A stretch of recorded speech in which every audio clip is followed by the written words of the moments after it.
Bonjour à tous et bienvenue sur le plateau de Bonjour chez vous. Aujourd'hui, notre thème du jour est Jésus-Christ est le seul et unique chemin qui mène au Père. Amen. Bonjour, vous allez bien? Ça va bien, Yveline. Ça va. Oh, c'est toi un petit ça va. Tu veux qu'on prie pour toi, Franck? Je vais pas le dire peut-être. Sois fortifié, mon frère.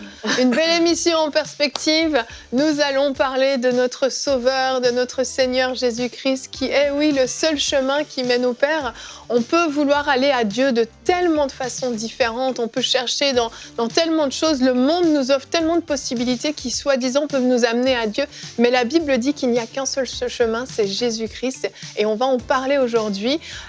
Et on regardera en deuxième partie d'émission le témoignage d'Éric Leblanc, qui est venu déjà quelques fois dans Bonjour chez vous. C'est donc un évangéliste avec son épouse Marlène. On avait diffusé son témoignage aussi il n'y a pas très longtemps. Éric, justement, fait partie de ces personnes qui ont cherché de toutes sortes de façons de rencontrer Dieu. Il savait qu'il y avait un Dieu quelque part et il a tout fait pour le chercher dans plein de domaines différents. Et il l'a trouvé uniquement en passant par Jésus-Christ, parce qu'on l'a dit, c'est le seul chemin. Donc on découvrira son témoignage à la fin de l'émission. En attendant, on va commencer avec toi, Aurélie, dans la pensée du jour.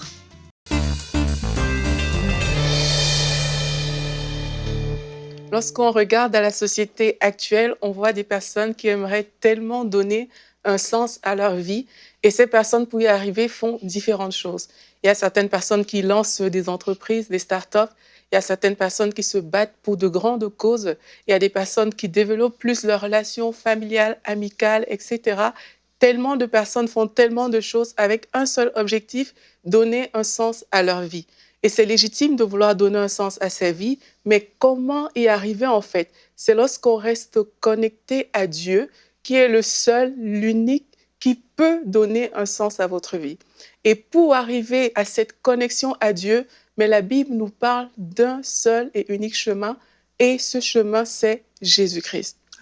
Vous savez, la Bible nous dit dans Matthieu 7, au verset 13, « Entrez par la porte étroite, car large est la porte, spacieux est le chemin qui mène à la perdition, et il y en a beaucoup qui entrent par là. » En fait, quand on dit large est cette porte qui mène à la perdition, ça veut tout simplement dire que c'est une porte qui est facile d'accès pour tout le monde. C'est le chemin que la majorité des personnes empruntent parce qu'il a l'air sage, il a l'air intelligent. Vous connaissez peut-être cette citation populaire qui dit que tous les chemins mènent à Rome, peut-être, mais tous les chemins ne mènent pas à Dieu le Père. Il n'y a que Jésus-Christ, le seul et unique chemin qui mène à Dieu. Donc, si vous avez emprunté des chemins détournés, vous avez emprunté des voies autres que ce chemin-là pour vous connecter à Dieu, ça signifie que vous êtes certainement sur le chemin qui est décrit dans Matthieu 7 au verset 13. C'est le chemin large, le chemin que la majorité des personnes empruntent, le chemin spacieux qui a l'air peut-être alléchant parce qu'il vous offre des propositions auxquelles vous vous attendez, mais ce n'est pas forcément le bon chemin. La Bible continue ce verset en nous disant « Étroite est la porte ».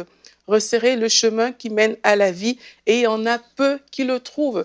Ça veut dire qu'on n'est pas prompte de façon naturelle à emprunter ce chemin. Ça veut dire que ce chemin, c'est quelque chose qu'il faut rechercher, c'est le chemin qu'il faut poursuivre et ce chemin, c'est Jésus-Christ. Vous savez, il y a plusieurs personnes qui ont des situations dans la vie qui semblent belles, mais au fond de leur être, ce sont des personnes vraiment malheureuses. C'est des personnes que lorsqu'on regarde, on pourrait même vouloir les ressembler, mais à cause du fait que ces personnes n'ont pas Jésus-Christ, elles se retrouvent souvent dans la dépression, elles ont peut-être de l'argent, elles ont peut-être beaucoup de biens sur cette terre, mais au fond d'elles, elles sont malheureuses parce qu'elles n'ont pas trouvé le seul et véritable chemin qui est Jésus. C'est pourquoi on doit vraiment prendre le choix de suivre ce chemin. La Bible nous dit dans Jean 10 au verset 9, « Je suis la porte », c'est Jésus qui parle, « Je suis la porte, si quelqu'un entre par moi, il sera sauvé ».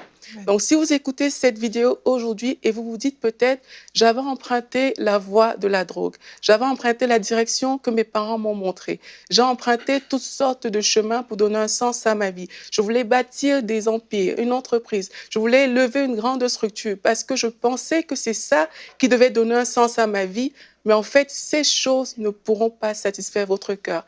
Il y aura toujours un vide. Et aujourd'hui, vous avez le choix. Vous pouvez tout simplement dire, je choisis de me détourner de ces voies que j'avais empruntées pour suivre le Seigneur Jésus, qui est le seul, en fait, qui peut donner un sens à votre vie. Et si vous êtes peut-être un chrétien, mais vous réalisez, en fait, que vous n'avez pas vraiment laissé les rênes de votre vie à 100% à Jésus-Christ, alors je vous encourage aussi aujourd'hui à le faire et à dire, Seigneur, je veux te donner tout parce que je reconnais que tu es le chemin. Je veux avoir cette relation intime avec toi, Jésus-Christ. Et c'est la force de cette relation qui rendra et qui donnera en fait un sens à votre vie. Amen, amen. Merci Aurélie. Cette porte large, on peut y mettre toutes sortes de choses dedans. Oui. On peut y mettre le nouvel âge, on peut y mettre différentes religions, des méditations, des réflexions, des pensées humaines, on peut y mettre des cartésiens, on peut y mettre toutes sortes de choses. Mais cette porte étroite, elle porte un seul nom, c'est Jésus-Christ.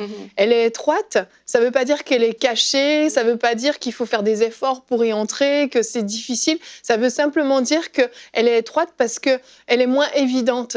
La logique humaine ne veut pas passer par un homme. Pourquoi ce Jésus-Christ qui est venu sur la terre, qui disait à tout le monde qu'il était le Fils de Dieu, pourquoi est-ce que je devrais passer par lui pour aller à Dieu? Moi, je veux prendre mon propre chemin, moi, je veux prendre ma propre direction, ma propre idée. J'ai pas besoin de ça, j'ai pas besoin d'un livre comme la Bible pour me dicter ma vie. Et donc, on prend cette porte large parce qu'elle paraît beaucoup plus évidente, beaucoup plus accessible. Mais la Bible dit dans Jean 14 au verset 6, c'est notre verset du jour, Jésus lui dit: c'est moi qui suis le chemin, la vérité et la vie. On ne vient au Père qu'en passant par moi. Et c'est ce que malheureusement certains n'ont pas compris, à vouloir tellement trouver Dieu dans plein de façons de faire.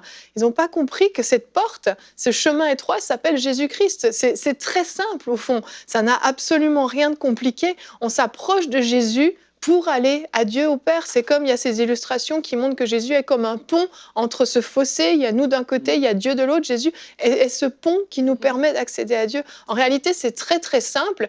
Et à vouloir chercher par toutes sortes de façons en croyant qu'il faut faire des efforts, qu'il faut mettre en place des choses, qu'il faut être dans l'humanitaire, qu'il faut être généreux, etc., etc., on se complique la vie alors qu'en réalité, c'est très très simple. Large est la porte et spacieux est le chemin qui mène à la perdition, mais étroite est la porte et resserré est le chemin qui mène à la vie. Mais le salut, le Seigneur le définit pas uniquement comme une porte, mais il le définit aussi comme un chemin. Un chemin, c'est un chemin sur lequel tu vas marcher jusqu'à arriver à l'objectif. Et ce chemin, il est étroit. Beaucoup de personnes pensent que pour être sauvées, il suffit de dire « Seigneur Jésus, je te donne ma vie, je crois en toi, etc. » Et puis voilà, c'est fini. Mais non, en fait, le salut, c'est pas l'histoire d'un instant T. Le salut, c'est une continuité. Il faut garder la foi. Il faut continuer à rester avec les bonnes dispositions du début. Et c'est pour ça que Jésus a dit que c'est un chemin étroit. C'est pas un chemin étroit parce qu'il n'y a pas de la place pour tout le monde. Il y a de la place pour tout le monde. Jésus invite tout le monde. Mais c'est un chemin étroit parce que même si on a la paix dans le cœur, la paix de Jésus, quand on est sur ce chemin, même si on a la joie, même si on est les gens les plus heureux de la terre, et que ce n'est pas un chemin de souffrance, mais c'est un chemin étroit parce qu'il y a des exigences, en fait, celles que Jésus nous a données. Et ces exigences, c'est marcher dans l'amour, marcher dans la vérité, marcher dans la sainteté. Et ce chemin étroit, en fait, je l'appelle le chemin de la repentance, ou encore le chemin de la sanctification. Jésus a dit, après être ressuscité d'entre les morts, il est apparu à ses disciples, il leur ouvrit l'intelligence. Et il dit, maintenant je vais vous expliquer les Écritures. Il dit, il est écrit, c'est dans Luc 24, il est écrit que le Christ souffrirait et il ressusciterait d'entre les morts le 3e jour, et que la repentance et le pardon des péchés seraient prêchés en son nom à toutes les nations. Et là, Jésus a dit clairement après sa résurrection que ce qui serait prêché, c'est la repentance. Amen. Et ce chemin étroit, c'est le chemin de la repentance. C'est un chemin où, en fait, on ne mène pas sa vie comme on veut, mais on prend les paroles de celui en qui on a cru, les paroles du Seigneur Jésus, et notre vie est réglé en fonction de ses paroles. C'est le chemin de la foi et de l'obéissance de la foi. Et je veux encourager aujourd'hui ceux qui nous suivent. Peut-être beaucoup ont commencé, ils ont dit « Oui, je crois en l'existence de Jésus, je crois en lui, j'ai fait un jour une expérience avec lui, ça suffit. » Non, ça ne suffirait pas. Le moyen de rentrer dans l'éternité, avoir la vie éternelle, c'est la repentance. Et la repentance est un chemin sur lequel il faut rester. Beaucoup ont commencé par ce chemin et se sont ensuite égarés, sont repartis sur la voie large et spacieuse. Et c'est important vraiment aujourd'hui de dire oui, je crois en l'existence de Jésus, je lui ai donné mon cœur, mais aujourd'hui, quelle en est ma vie? Oui. Tellement de gens dans les églises ont une double vie. Tellement de gens sont religieux. Ils lisent parfois leur Bible, ils prient parfois, mais ils vivent dans l'adultère, ils vivent dans le mensonge, ils vivent dans la haine, dans la colère, dans l'idolâtrie, même dans tout un tas de choses. Mais le chemin qui mène, la porte, c'est Jésus. Et le chemin, c'est le chemin de la repentance, où notre vie est réglée en fonction des enseignements que Jésus nous a donnés. Amen. Quand on regarde la parole et ce qu'elle dit, c'est tellement clair. Alors, quiconque invoquera le nom du Seigneur sera sauvé. Acte 2, verset 21. Quiconque va invoquer le nom du Seigneur va être sauvé. Et comme Michael le dit, en fait, on doit juste... Ça revient à ça. Tout le monde qui regarde cette émission en ce moment, ils savent s'ils ont la paix ou pas avec Dieu. Tu le sais que tu le sais au plus profond de toi. C'est vrai. Il n'y a même pas façon de te cacher derrière certaines idéologies, certaines pensées. Et en fait, c'est ce qui est tellement... C'est pas compliqué à expliquer, mais les gens le savent. Quand tu es dans la honte, tu es dans la condamnation, tu vis, comme Michael a dit, une double vie, ci, ça. Toutes ces choses créent une séparation entre nous et Dieu. Et la parole est claire, elle dit qu'il y a une façon d'être sauvé, et c'est au travers de Jésus, au travers de la repentance et du fait de demander pardon pour nos péchés. Ça commence là, à la base de tout. Et quand on va s'approcher de Jésus, et aujourd'hui, qu'est-ce qu'on veut faire? C'est si tu te dis athée, agnostique, tu te dis, peu importe c'est quoi le terme que tu veux dire à ta vie, que tu dis que je suis, tu le sais au plus profond de toi qu'il y a une vérité qui est absolue. Et c'est que Dieu existe et que Jésus est réellement venu sur cette terre, et les gens le savent. Mais aujourd'hui, qu'est-ce qu'on veut encourager chaque personne à faire? C'est d'invoquer le nom du Seigneur Jésus pour être sauvé. Placer notre confiance en lui. Croire qu'il a pris notre place sur cette croix. C'est ça qui est extraordinaire. Il ne méritait rien de tout ce qu'il a vécu, mais à cause de son amour pour nous, il est allé sur cette croix. Et sur cette croix, l'amour, la justice a été manifesté envers l'humanité. Et les gens sont en recherche de quoi? L'amour et la justice sur cette terre. C'est injuste. Ils veulent se faire aimer. Et toutes ces choses ont été manifestées au travers de Jésus sur cette croix. C'est extraordinaire. Et quand tu te dis, Jésus, je te demande pardon pour tout ce que j'ai fait. Et je me tourne vraiment vers toi aujourd'hui.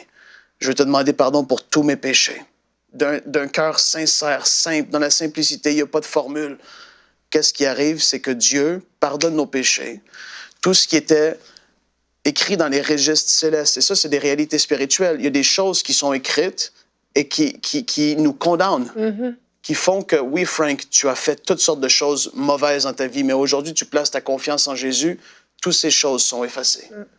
Et ça, Dieu offre ça à tout être humain sur cette terre, qui va dire, je vais m'humilier et je vais demander pardon à Dieu pour mes péchés.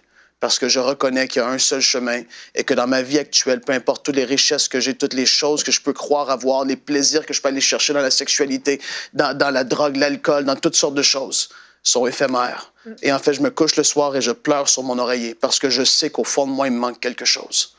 Et aujourd'hui, je vais t'inviter à faire cette prière de tout ton cœur et de crier au Seigneur. Ici, ça dit, quiconque va invoquer le nom du Seigneur, crie au Seigneur. Tu peux lui dire, Jésus, je te demande pardon. Tu lui demandes tout simplement, pardonne tout ce que j'ai fait parce que j'en ai assez de vivre ma vie comme je le fais.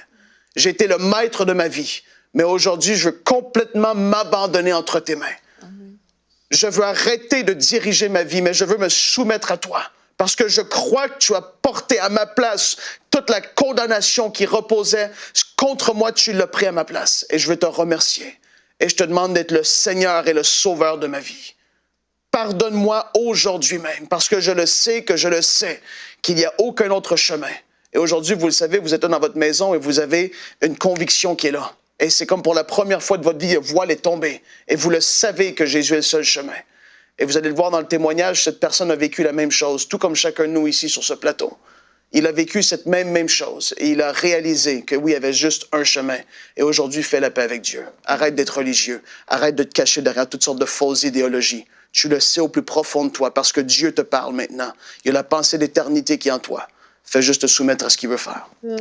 Amen, amen. On va donc découvrir le témoignage d'Éric qui a fait cette démarche dont Frank vient de parler dans la rubrique « C'est mon histoire ».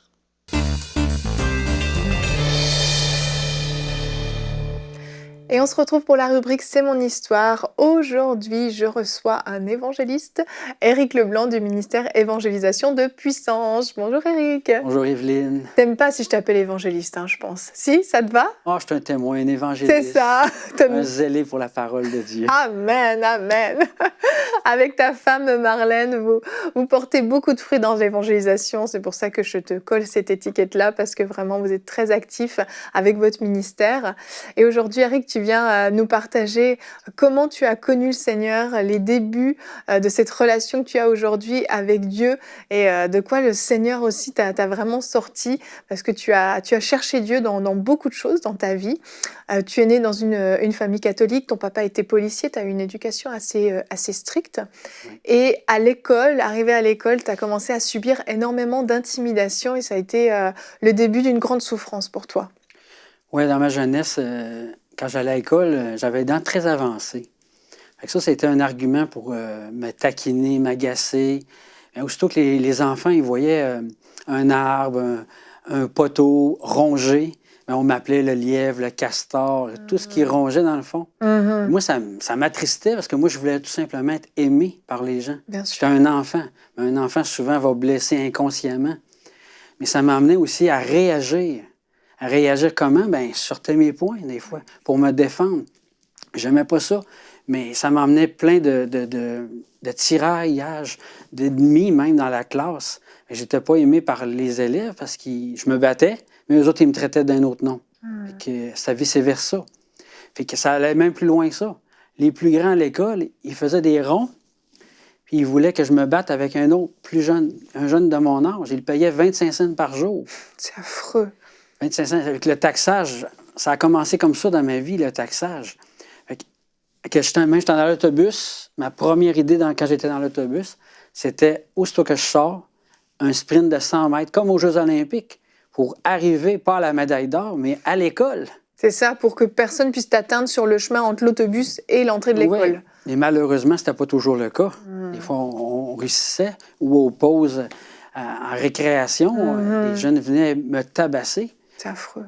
Fait que la course, partir de l'autobus au bâtiment, pour moi, ça a été comme un entraînement. Parce que quelques années plus tard, j'ai fait de l'athlétisme. Et là, je réussissais à gagner plein de médailles. Ça a au moins été positif. C'est un côté positif malgré tout ça. Ouais. Mais dans tout ça, dans toute ma jeunesse et mon adolescence, l'estime de soi en a mangé pour une claque. Ah oui. L'estime de soi, la confiance en soi. Donc, j'ai eu aussi beaucoup d'échecs à l'école. Fait que là, mes parents n'étaient pas contents parce que j'avais des mauvaises notes en même temps à l'école. Je voulais performer à l'école, mais je performais dans le sport. Ouais. C'était là ma passion, ma performance. Mais ça m'a poursuivi dans mon adolescence aussi. À l'adolescence, j'étais dans une polyvalente, j'étais bon dans le sport, mais j'étais pas bon encore à l'école parce que l'intimidation continuait. Mes dents avaient encore un problème à l'adolescence. Ça suivait. Je n'étais pas capable de m'affirmer dans tout ça. Je gardais ça en dedans de moi. Je n'étais pas capable de prendre confiance en moi du tout. J'avais aucune confiance en moi. Mais un jour, un entraîneur a eu confiance en moi dans le sport. Mais malheureusement, ça a été plus loin. Il y a eu des abus à travers cet entraîneur-là. Ça ne m'a pas aidé dans ma confiance encore, puis je n'étais pas plus capable de m'affirmer ou de prendre position. Ça le continue aussi à travers ma carrière militaire. Oui, parce que tu t'es lancé dans l'armée en sortant de l'école. Oui. Et là, même dans l'armée, tu n'étais pas plus respecté que ça, puis ton estime était toujours détruite. Oui, à 17 ans, je suis rentré dans l'armée. Mais il y a eu des bons côtés dans l'armée malgré tout ça. J'ai eu la chance de faire des missions à travers le monde. J'ai eu la chance d'être un homme discipliné. Mais je suis tellement discipliné que ma femme vous dirait que je suis trop discipliné. Des formations professionnelles. Des formations professionnelles. Et là, pendant que tu étais à l'armée, tu as commencé à chercher des solutions pour te sortir justement de cette souffrance et tu as lu beaucoup de livres qui t'ont amené dans différentes choses. Oui, oui, je m'intéressais beaucoup au Nouvel Âge, toute l'énergie, la puissance, le surnaturel. Le surnaturel, puis la téléskinésie, faire déplacer des objets par la pensée, le Reiki. Des gens m'ont dit que le Reiki, ben, c'est comme Jésus, il impose les mains aux gens, puis les gens sont guéris. Je me suis fait mentir par l'ennemi, mais sans le savoir. J'étais ignorant. Puis dans le Nouvel Âge, c'est toujours l'amour, l'amour, l'amour. Mais moi aussi, je voulais être amour. Fait que je suis allé vers ça, vers une solution. Je n'avais pas de solution avant ça. Ma solution, c'était l'amour. Je voulais être aimé, admiré. Fait que j'ai commencé à monter mes propres conférences, qui n'étaient pas vraiment très bonnes. C'est ce que je me suis rendu compte avec le temps. Mais en même temps, je voulais être admiré. Je me souviens, quand j'étais dans le monde, j'allais dans les bars, puis je montais sur les caisses de son pour que les gens me regardent, m'admirent. Même si je dansais mal, ils m'admiraient, ils me regardaient. Tu voulais de l'attention. Je voulais de l'attention, de la voit, reconnaissance. En fait. C'est ça. Dans le sport, par contre, là, les gens m'admiraient parce que j'étais le leader. À ce moment-là, je prenais position. Et là, tu te sentais important, en fait. Oui. Là, je gagnais des médailles, des trophées. Donc là, j'étais reconnu pour ce que je faisais dans mon entourage. Et un jour, tu t'en peux plus, en fait, et t'envoies un mail à 3 organismes différents en disant aidez-moi, je cherche Dieu, c'est ça? Oui, c'est une question assez spéciale pour un non-chrétien à l'époque. Je croyais en Jésus, mais je n'étais pas pratiquant. Puis il y avait des émissions à la télévision. Je leur ai écrit un courriel. Puis ils m'ont répondu, soit par courriel, ou il y en a un qui est venu cogner à ma porte. Pour t'apporter un évangile, c'est ça? Pour m'apporter un évangile, mais m'expliquer aussi c'était quoi le plan du salut, connaître l'évangile, connaître Jésus. Fait que, une première discussion ensemble, mais j'acceptais pas à ce moment-là le Seigneur. Mais en 93, j'étais à Boston, j'écoutais un conférencier qui prêchait la parole de Dieu, mais je comprenais pas beaucoup parce que c'était en anglais. Je comprenais mal l'anglais à ce moment-là. Mais j'ai senti dans cette conférence-là quelqu'un me prendre par le col puis m'emmener en avant. J'ai vraiment senti, puis c'était spirituel, je le sentais. J'ai senti quelque chose venir se déposer sur moi. Il y a eu une touche de Dieu ce jour-là. Il y a eu un rendez-vous ce jour-là. Mais tu n'es pas né de nouveau non plus cette journée-là. Non. Mais tu as vu l'existence de Dieu et tu t'es rapproché de Dieu, en fait. J'ai senti tout le long de ma carrière militaire après ça une protection de Dieu. J'ai des histoires que j'ai vécues en Bosnie, entre autres, que j'ai vu la main de Dieu. Normalement, je ne devrais même pas être ici. Wow. J'ai vu la main de Dieu. Fait que, oui, il y a eu une touche de Dieu ce jour-là. Je savais qu'il m'emmenait vers lui, tranquillement. Et finalement, un jour, tu as rencontré une femme qui s'appelle Marlène. Marlène, oui. Oui. En 2009, j'ai rencontré Marlène chez des amis. Elle baptisait 3 personnes cette journée-là. Un pasteur, puis Marlène était là. Puis elle avait l'honneur de baptiser une de ses amies. Puis, durant cette journée-là, il y a eu un mot qui est revenu souvent dans les témoignages. Il dit « La vie chrétienne, c'est simple ». Ça m'avait... Ça t'a attiré? Ça m'avait attiré parce que j'aime les choses simples. Fait que, elle m'avait proposé qu'elle serait honorée de me donner des cours bibliques pour que j'en connaisse plus sur la parole. Mais à ce moment-là, je ne suis toujours pas né de nouveau. Fait que, en 2009, j'ai accepté le Seigneur avec Marlène. Mais la veille, il y avait une conférence que j'avais faite, ma dernière conférence à vie dans le Nouvel Âge. Elle avait prié contre cette conférence-là pour pas que ça fonctionne. Effectivement, ce qui s'est passé, 3 personnes sont venues, donc ça n'a pas vraiment fonctionné. Alors qu'il y avait une publicité, vraiment, tu étais en page d'accueil des journaux et tout, et seulement 3 personnes viennent, effectivement. Je pense que sa prière avait fonctionné. Fait que le lendemain, je prenais un café avec elle pour m'expliquer l'Évangile clairement. Et c'est là que j'ai accepté le Seigneur. Wow. C'est là que j'ai vécu une expérience avec Christ. À ce moment-là, j'ai retourné chez moi, puis pendant les jours qui suivaient, j'écrivais à Marlène, j'ai dit, est-ce que je devrais jeter ça? Est-ce que je devrais brûler ça? Et là, parce que tu avais beaucoup de livres, beaucoup de matériel du New Age, en fait. Oui, beaucoup du Nouvel Âge. Fait que, elle me dit, demande au Saint-Esprit. J'ai commencé à acheter du stock, à brûler du stock. Puis à un moment donné, elle m'a envoyé un courriel et dit, avant de jeter tes meubles, vérifie, jette pas tout, là. Je suis radical. Toi, t'étais prêt à tout jeter, là. Oui, Au mais je cas voulais où, suivre Christ. Ouais. Je voulais être sûr que je sois obéissant et non désobéissant. Amen, amen. Fait que je voulais être sûr d'être sur la bonne track. Sur le bon chemin. Ouais. Tu t'es fait baptiser aussi, Oui, d'eau, baptisé. J'ai eu l'honneur d'être baptisé par ma propre épouse avec mon pasteur Mario Cyr à l'époque. Puis, ça a été un moment glorieux. Nous, on avait invité nos familles, nos amis. J'étais béni. J'étais le seul dans le lac en plein mois de juillet. Wow. On s'est mariés en juin 2010 et en juillet, j'étais baptisé. Mais après ça, tout l'enchaînement, le dévoilement, la révélation, tout ce qui a été brûlé. Puis aujourd'hui, on est dans les rues de Québec, on annonce la parole de Dieu, on prie pour les malades, on délivre les captifs. Ma vie chrétienne est tellement bénie, est tellement la félicité. C'est incroyable tout ce qui se passe en ce moment dans notre ville, dans notre province. On va vers des étrangers, on leur propose la prière pour qu'ils soient guéris, bénis, et on voit des signes et des miracles. Et le plus grand miracle, c'est la nouvelle naissance, bien Amen, sûr. amen. Et toi, au niveau de ton estime personnelle, comment ça s'est soigné, entre guillemets? Vraiment, avec la délivrance. Tu as eu besoin de passer par la délivrance après ta conversion? Ouais, après ma conversion, surtout que j'ai été converti, quelques jours plus tard, j'étais déjà en délivrance. Moi, je prenais tout. Parce que, dans le fond, tout allait bien dans ma vie, moi, avant. À part l'estime de soi. Je disais pas l'homme parfait, mais tout allait bien. J'avais pas de problème, pas de dépendance, ces choses-là. Mais je voulais le meilleur. Moi, je suis venu à Jésus parce que je voulais le meilleur, tout simplement. Puis, je me disais que ça doit être lui le meilleur. Amen. Avec l'explication de l'Évangile, j'ai découvert que c'était lui la solution, le chemin, la vérité. Puis quand je lis dans Galates 2:20, entre autres, que Éric ne vit plus, mais c'est Christ qui vit en moi. Amen. C'est un de mes versets préférés que je dis je ne sais pas combien de fois par semaine.